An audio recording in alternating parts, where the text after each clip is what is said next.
food is a good thing, and we sure do get some good food. Wayne, I thank you for sending stuff home with me. I can't eat before the thing, or I'll get up here and belch while I'm singing. And so Wayne always makes sure who's ever in charge to get me some stuff home. And this soup and stuff y'all fixed this week was awesome. I finished off the chili soup today. So thank you guys. So guys, I'm going to recap what we did. So we'll know where we're at. It'll be just a quick recap here. We're in Matthew chapter 2. I didn't send anything new to Dale. We are going to do the second part of this message today and wind up. So we'll just do a quick recap here to kind of let those who missed it catch up really quick.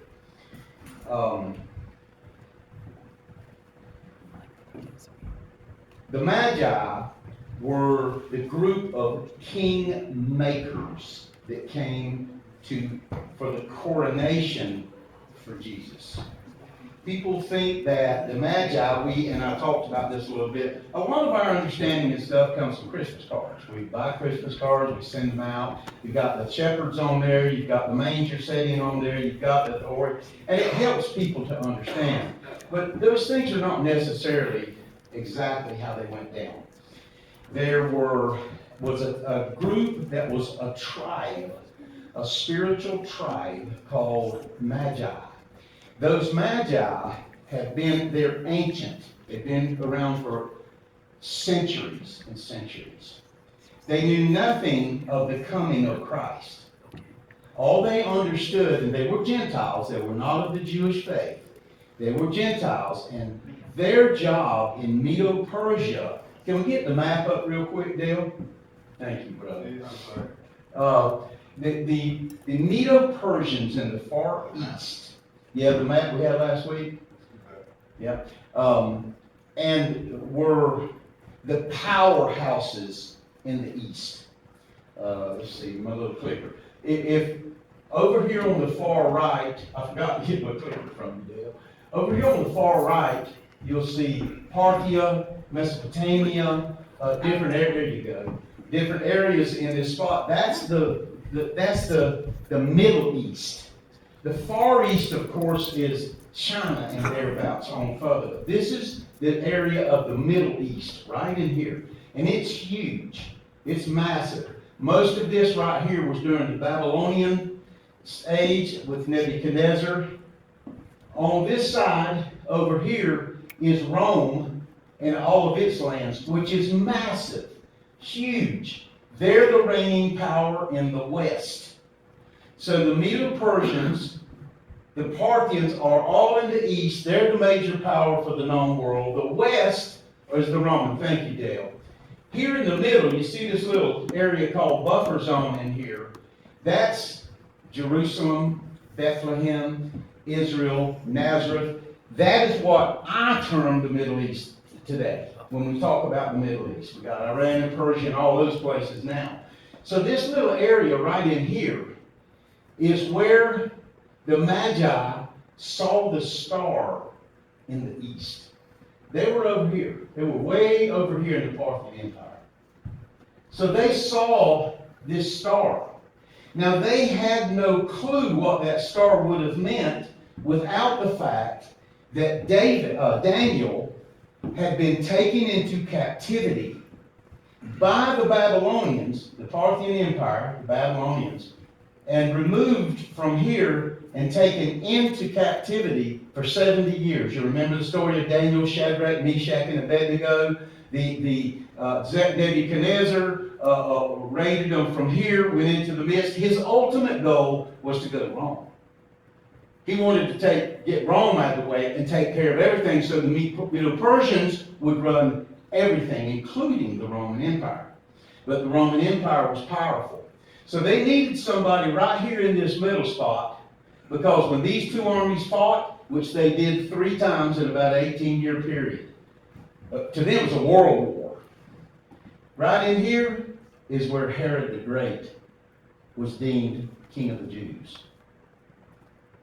Now Herod the Great was not a Jew. He came from the Edomites. Egyptian, I think that's what his nationality. So he wasn't Jew, and he wasn't Roman. But he had lots of skills. Guy was a great builder, a great orator. He actually, when the Roman Empire put him in control in the middle, they knew that this area that they were basically giving him, it had lots of rebels from here, rebels from north, rebels from Saudis. All these rebels were coming in trying to wreak havoc. They needed somebody that could stop that. Herod was the guy. In his early days, he was profound in what he did. One of the greatest builders of all time. Unbelievable stuff. Some of them still, the ruins, at least the ruins are still where you can see some of the things that he built. He built a great fort on the top of a mesa up here at 2,500 feet, just at the edge of the desert to oversee the deserts. But he stopped the rebel uprising. Rome gave them an army, not quite a legion, 4,000 soldiers. And with those 4,000 soldiers, they did away with the guerrillas. They basically brought justice, if you will, to this little tiny area. But there was a lot going on behind the scenes. Herod, in his later days, became psychotic. He was extremely jealous. He was extremely suspicious. He didn't trust anybody. He had 10 wives. He had one of them killed, 2 of the sons, and killed the 3rd son 5 days before he died. So he was cruel in his later days. He became addled, psychotic. And when the Magi came west, it wasn't 3 guys on camels. It wasn't 3 guys on camels. It was thousands of soldiers. These guys, the Magi, were the upper echelon of the supreme house of Methanes in the empire. They made the kings. These guys were the upper echelon of everything that went on in the Middle East. They laid the law down of, you've heard the law of the Medes and Persians, science, astrology, astronomy, geometry, physics, biology, all of those things of the natural sciences the Magi had mastered. To the point that some people called them magicians. They worshipped fire. They loved fire. But they had something in common with the Jewish people that they didn't know until the captivity of Daniel was made evident. They believed in one God. I don't know if it was the God that Daniel introduced them to, but they believed in one entity, monotheistic. So they believed in one power, one Messiah. So the Magi were in place in the Medo-Persian area, and they oversaw everything. So when Daniel and they were taken captive out of Israel, it took 3 waves of captives to get them there. It's about 80,000 of them. It took 3 different waves to get them there, to get them moved. The Magi oversaw that. So Nebuchadnezzar was smart enough, along with the Magi, to take the strongest, the best looking, the smartest, all of those people from Israel, Jerusalem, Galilee, all of those surrounding areas, and bring them to enhance the Babylonian Empire, the Medo-Persians. When the Magi saw this and saw that there was obvious something divine in the middle of this, they couldn't figure out what it was. Daniel began to teach, and remember what he did, guys. Not only did he go into the lion's den, not only did the fire not burn up the brothers, not only did he do these wonderful things and interpret dreams for Nebuchadnezzar, not only did he do all of those things, but he brought the Magi into the knowledge of the Old Testament. They had no clue what the Old Testament. They had no clue who Jesus was supposed to be. All they knew is they were waiting on the Messiah. So Daniel and his crew were taken into captivity for 70 years.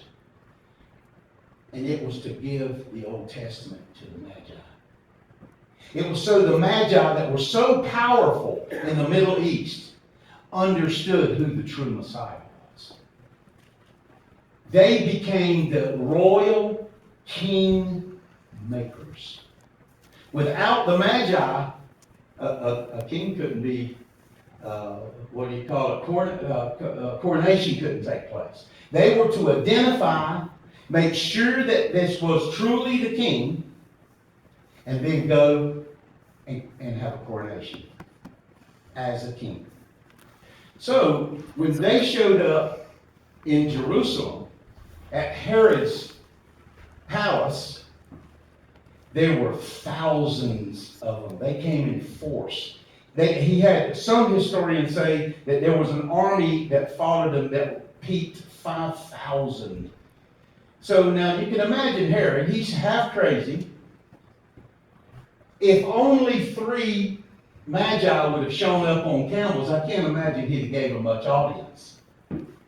But you show up with 5,000 people, everybody that it takes to keep 5,000 people, and these guys have been coming for months and months and months across the desert. They didn't just start this last weekend and wind up. But they're not coming with war on their brain. They're coming in a divine notion to anoint the King, Jesus. So their idea is not war, their idea is peace and love and joy. Herod, let's look at a little bit of the scripture here.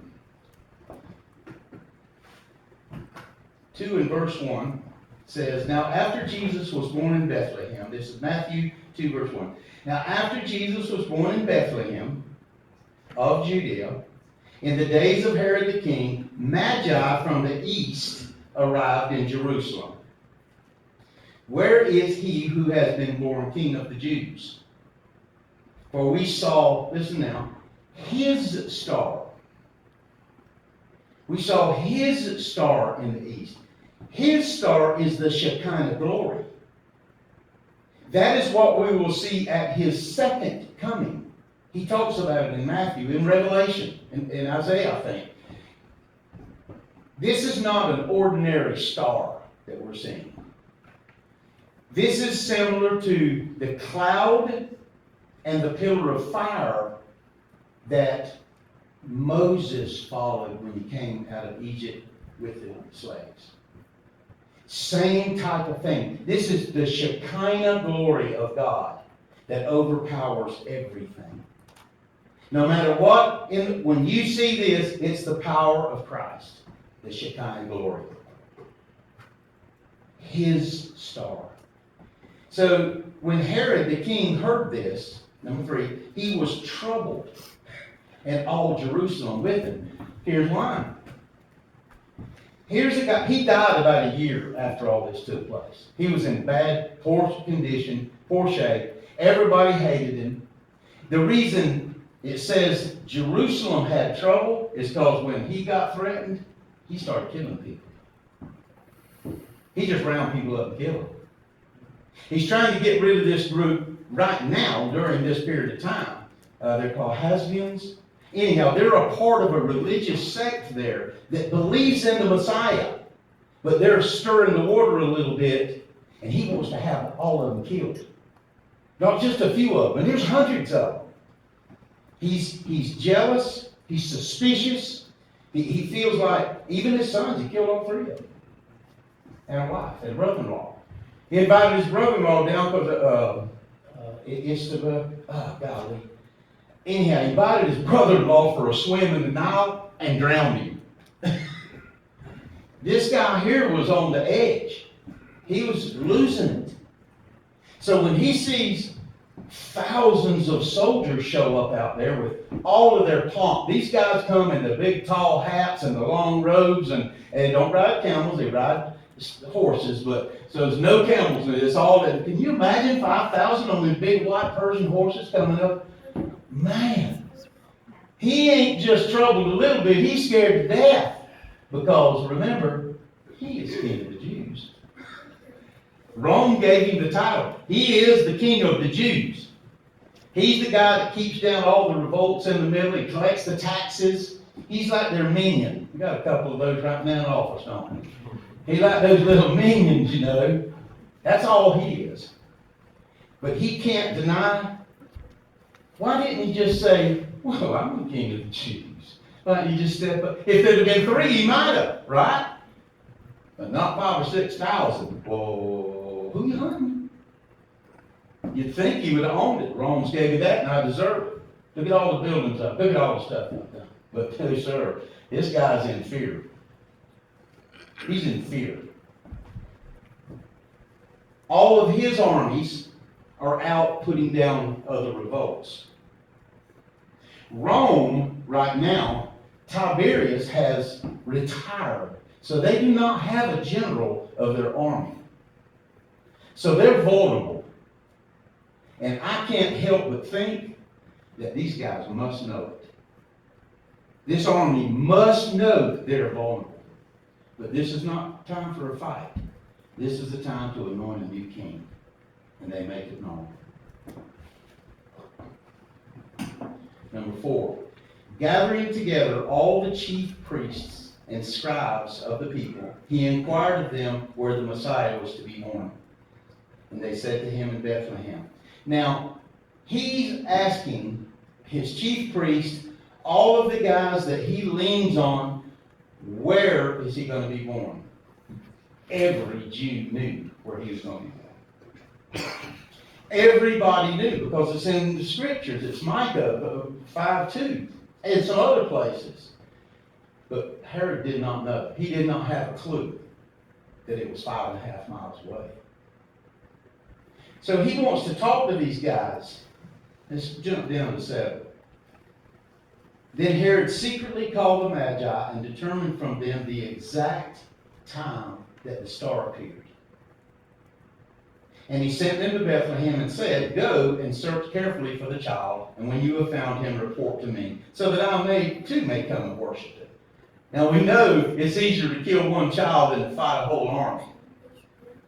So we can deduct from this that Jesus must have been around 2 years old by the time the Magi got there. Number 9.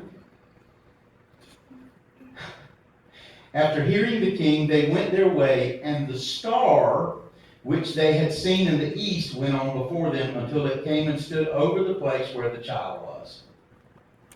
When they saw the star, they rejoiced exceedingly with great joy.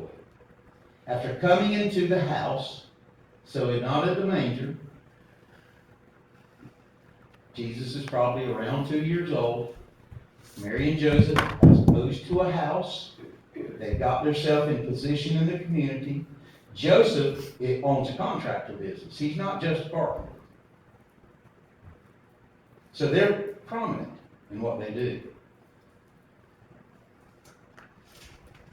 Fell to the ground and worshiped. Then, opening their treasures, they presented him gifts of gold, frankincense, and myrrh. And having been warned by God in a dream not to return to Herod, the Magi left for their own country by another way. So Matthew wants us to see some things here. First, in Matthew chapter 1, verse 1 to 17, it's the lineage of Jesus. And it goes back. And it's going through all of that lineage is always hard for me. So what it boiled down to basically is that this is of the lineage of the royal line of David. And this child is the anointed Messiah, the one who came to establish the spiritual birth of Christianity. Thank you, Jesus. He wants us to know that the child who was born in Bethlehem is God's king, the anointed Messiah, the one who came to establish the spiritual kingdom and the global kingdom. Matthew 1:17, where it talks, 1 through 17, where it talks about his lineage, says that he was from the family of David. His descendants go back to David. So that's the royal right that he has through David, the royal authority and the royal heritage through David. In Luke, the genealogy of Mary is discussed. She's also from the line of David. All from right there in that same little area, every one of them. So through Mary, he has royal blood. They're both of the line of David. And through Joseph, he has royal right, royal privileges. It's good to have this history. This is the kind of stuff that helps me to understand more deeply that when we hear about the birth of Jesus Christ, then it's, and the three kings of Orient are, that's not true. There were not kings. They didn't ride camels. There wasn't three of them. I'm trying to think of what else it wasn't. A pile of stuff that we're misled about. But the bottom line is that the history of this, if you take the time to look at it, spells it out for you exactly why the Magi were chosen. Why they had to make a royal decree. The Jewish people here where Herod are, they're indifferent. They could care less about this Jesus except for the fact that he's upsetting the apple cart. They're doing what they want to. They're getting rich. They can make the laws that they want to. They can interpret Scripture any way they want to. They're the scribes. They're the Pharisees. They're the Sadducees. They're the satraps. They're the ones that Jesus talks about in Matthew and scolds. Here are the ones. And they're Pharisees, hypocrites. He scolds them. He comes down on them. This entire nation is built like that. So they are indifferent about Jesus. So they're certainly not going to do a coronation for the king. In fact, they want to kill him. And they wind up killing him. The Romans finally wind up crucifying him. So we've got a Jewish God born here. That his own people, in fact, John 1 says he came to his own people and they would have nothing to do with him. They didn't claim him as their own. They had the opportunity, but they didn't, and John tells us about that. The Magi, who are Gentiles. Remember back in Paul's day? Paul was the apostle for the Gentiles, and he was a Jew. So the Gentiles have been brought into this thing in an unbelievable way now through the Magi to anoint the King of the Jews and to have a proper coronation for the king. A proper coronation. So we're at the point where we understand that there's more than 3 Magi. There's hundreds of them. There's thousands of soldiers. There's everything that goes along with that entourage. And they are seeking the king. Herod finds out about this. He's not just troubled, he's afraid to death. So he questions the Magi to find out when they saw the star, because when they saw the star was the moment Christ was born. When they saw the star, that was the birth. And Herod knew, okay, when was it? Kill all the youngins, 2 and under. All the male children, 2 and under. He wanted them dead. So we know Jesus was about 2 years old, right around in there. There was no room for him in the inn. There was no room for him in the temple. There was no room for him in their hearts, most importantly. Herod wasn't worried about the new king. Jerusalem was worried about their old king. Because when he gets mad, when he gets pushed, when he gets afraid, people die. He kills people. Lots of people. He knew that the ultimate king of the Jews was exactly who the Magi said that he was. He couldn't kill the Magi, there's too many of them. They came in force. But they got his attention. So then he hatches a plot. He's going to get the chief priest to tell him this and this. So he hatches a plot so he can kill all the kids to try to get rid of Jesus. But Joseph gets a message in the middle of the night to go to Egypt and hide out until this fool is gone. Let's go to verse 8. He says here in verse 8, he says, "Go and search carefully for the child." So he's not just wanting some haphazard answer here. He's expecting these guys to come back and say, here's where he lives, knock on the door. But they don't. It makes him angry. He gets so upset, in fact, that he begins to kill people. The Magi brought gifts. We do know that there were 3 gifts. These guys were worshipers. They brought gold, frankincense, and myrrh. Each one of those gifts is significant in why they brought it. Gold, of course, is fit for a king. It's precious. It's the most valuable thing that they had back then. It's probably the most valuable thing we have now, except time, right? The gold is his royal knighthood. He needs a scepter. The scepter will be gold. Talking about kings in general. Crowns, they're gold. Medallions, they're gold. So this material is precious. The Magi brought gold because of the royal king. Fit for a king. Gold is fit for a king. And I don't think they brought a little tiny. You're talking about these guys that come with 5,000 people. I don't think they brought a little sack full of gold. I think they lavished him with gold. I think they brought chests full of stuff.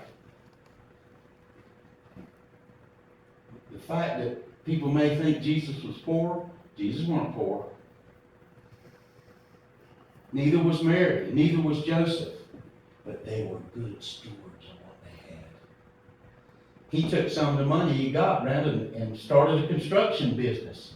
People think he was a carpenter, he was, but he had a construction business, Matt. He ran the show in that area. They were prominent, but humble. They were very humble in what they did. Frankincense is pure incense. It's the purest incense that there is.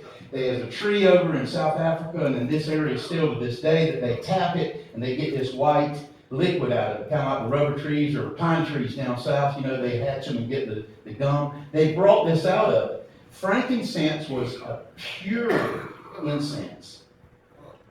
The incense was offered to God at the temples. So the gold for a king, the incense is for the fragrance that goes to Christ. So that's for God himself. The frankincense was brought because of its incense effect. Now remember this time and age too. This is a smelly place. So they brought myrrh. Sewages are different. We got livestock in the streets. So it's a smelly time. So frankincense and myrrh, especially myrrh, were very important to this time in this century, in about mid-55, about 556 BC, somewhere around in there. The myrrh also has anesthetics effect if they mixed it with wine. Mark talks about that. But its job was to perfume things, to make things smell good. It's what they anointed Jesus' body with when they put him in the tomb. So gold for the royal kingdom, myrrh for the man, the perfume, because he came to a world that was broken, torn in pieces. Even then, it was torn in pieces. It wasn't long. Well, think of the cities where he's going around there. Sidon and Tyre and Sodom and Gomorrah and Myre and all of those towns. Those 5 of those towns were destroyed by fire along with Sodom and Gomorrah. So he's coming into a world that not only is broken now, but has been broken for a long, long time. And it's smelly. And it's messy. So these 3 gifts were significant in what they got. Not just gifts because they could do anything they wanted. This is a king. They came and had a coronation for this king something that the Jews, his own people, wouldn't do. They denied it. They wanted him dead, and ultimately they got what they were after. Gold signifies his king. Frankincense, always offered to God. Myrrh signifies that he's a man of peace. Wow. I think it's important for me to realize in this study, specifically for myself, is that there were a few groups of people identified here. You got those who resent him. You got those who are indifferent to him. And then those who worship him. So the people all towards the Western world, the world of Caesar Augustus and the Roman Empire and Herod the Great, filled with himself. He gave himself that, Herod the Great.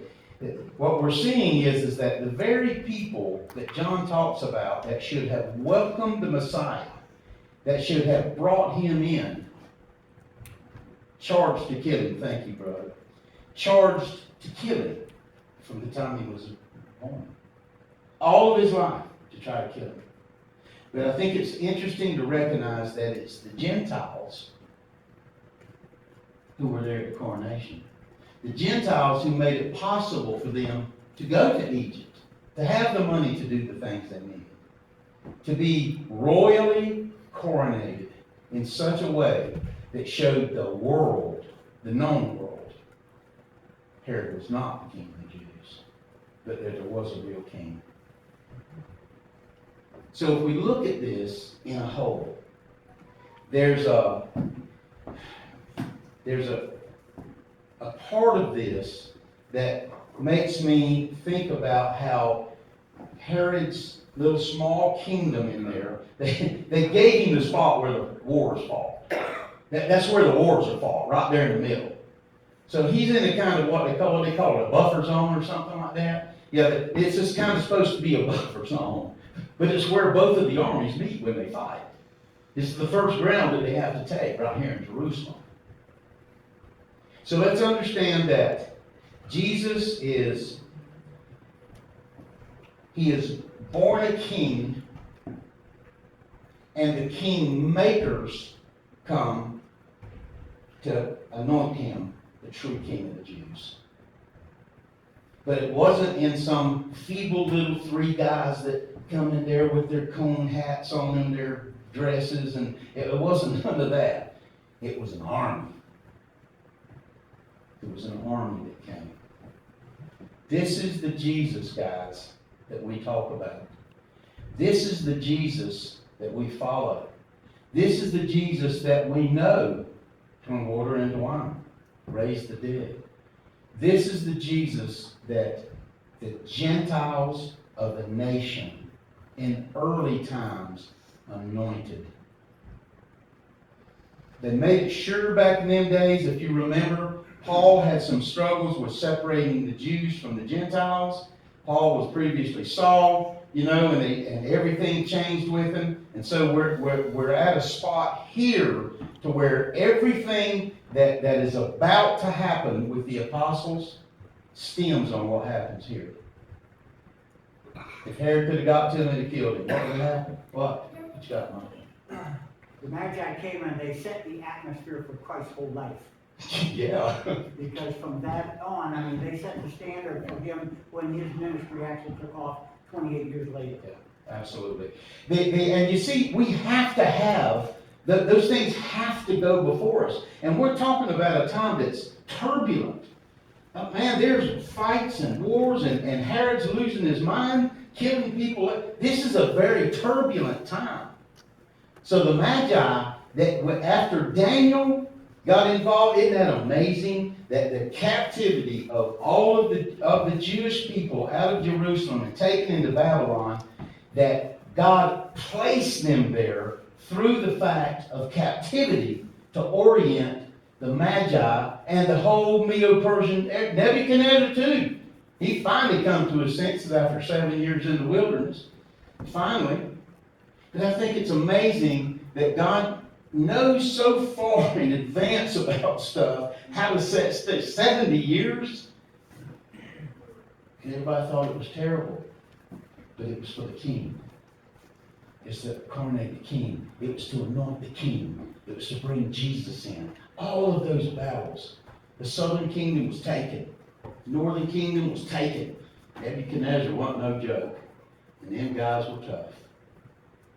So let's think about, guys, how important it is that not just the birth, but everything that surrounds his birth. The gifts, the people, the kingdom, even Mary of the royal line of David, and Jesus from the royal line of David. This little town, Bethlehem, was a powerful place. Jacob buried Rachel there and built a monument for her. Ruth, who was from Moab, married Boaz there and lived in Bethlehem and could see Moab across the Jordan Valley. So it's a prominent little place. And Jesus Christ is born there. The line of David. When we read about David in Psalms and different other places, he longs for the water of Bethlehem. He longs for the water. 2 of his soldiers went and got water in the middle of the night from Bethlehem, thinking it was the water. But it wasn't. It was Bethlehem. Longed for Bethlehem. Might be one of, there she comes. So guys, I want to just sum this up a little bit here.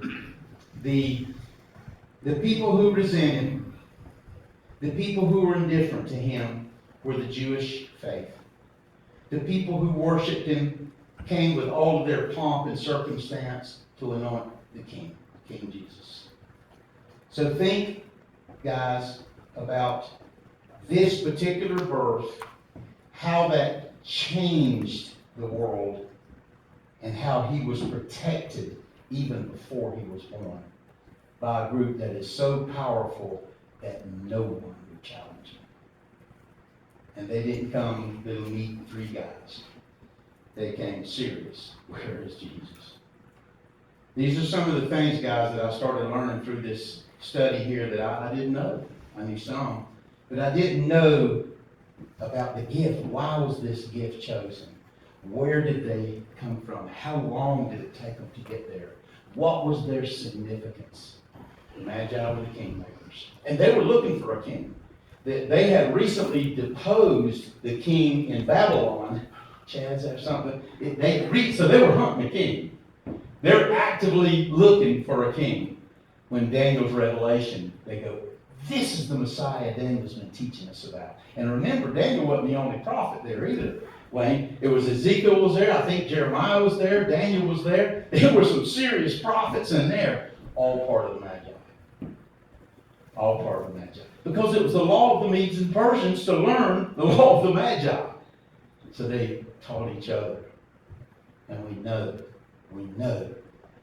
that Christ was supposed to be right where he was, anointed by exactly the people that he was supposed to. And it wasn't but a year before Herod was dead. I think we've all learned something. Did that help you, Wayne? Because it sure helped me. Wayne came to me a few weeks back before Christmas and said something to me about someone that had said the Magi either weren't important or didn't. Their importance was low because they weren't there at the birth of Christ. So immediately I'm like, oh, let me go look. So for about 3 weeks now, I've been studying. But I sure learned a lot, Wayne. I never know where God's going to give me a thing. Lord, thank you, Jesus. What a blessing. Baby, you want me to play with you on this one? Yes, please. Guys, let's stand up and we'll sing a song going out of here, a verse of it. We'll pray out. We can get on to our house. Lord, thank you, Jesus. I appreciate you so much coming, guys. We have such a blessing to be able to come and do this that it's, thank you, David.